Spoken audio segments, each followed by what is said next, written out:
Il ne s'agit pas de se restreindre en termes de mobilité.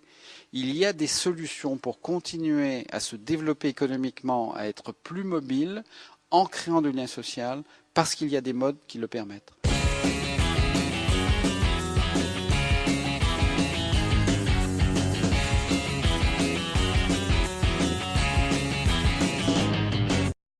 La totalité des 13 000 trains qui circulent tous les jours produit 900 000 tonnes de gaz carbonique chaque année, c'est-à-dire 0,63% exactement du gaz carbonique qui est émis par les transports en France.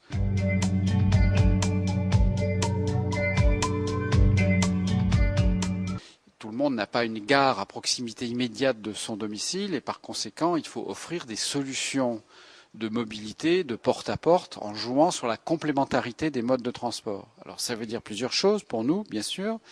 Ça veut dire développer ce qu'on appelle l'autopartage, c'est-à-dire des capacités à partager un véhicule en complément du transport ferroviaire. Le deuxième sujet de complémentarité, c'est le covoiturage. Nous avons intérêt à ne pas trop construire de parking malgré une demande forte à proximité des gares. Et le meilleur moyen de ne pas construire trop de places de parking, c'est qu'il y ait plus de gens dans chaque voiture. Puis bien sûr, nous essayons de développer le vélo. Tout le monde a pu constater le succès des locations courte durée, type Vélov, Vélib à Paris, bien sûr. Et nous avons à offrir dans la plupart des gares des services de location de courte durée.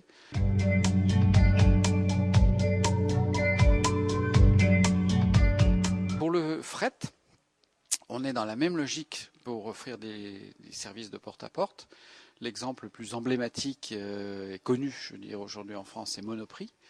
On amène les marchandises qui sont destinées à Monoprix en train jusqu'à des entrepôts assez proches de Paris, par exemple à Bercy.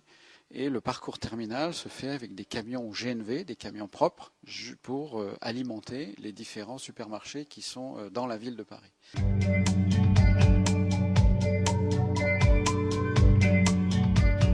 C'est faire en sorte que les 160 000 cheminots se sentent concernés eux-mêmes dans leur pratique au quotidien et imaginent les bons gestes au quotidien pour participer à cet enjeu.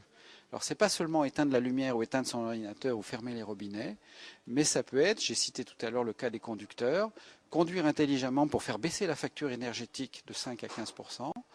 Et ça peut être aussi acheter durablement, c'est-à-dire avoir une autre approche quand on consomme des matières et des biens. C'est se sentir aussi responsable de nos fournisseurs. Donc on a des démarches d'achat solidaire, achat responsable, achat durable, qui sont assez structurées aujourd'hui.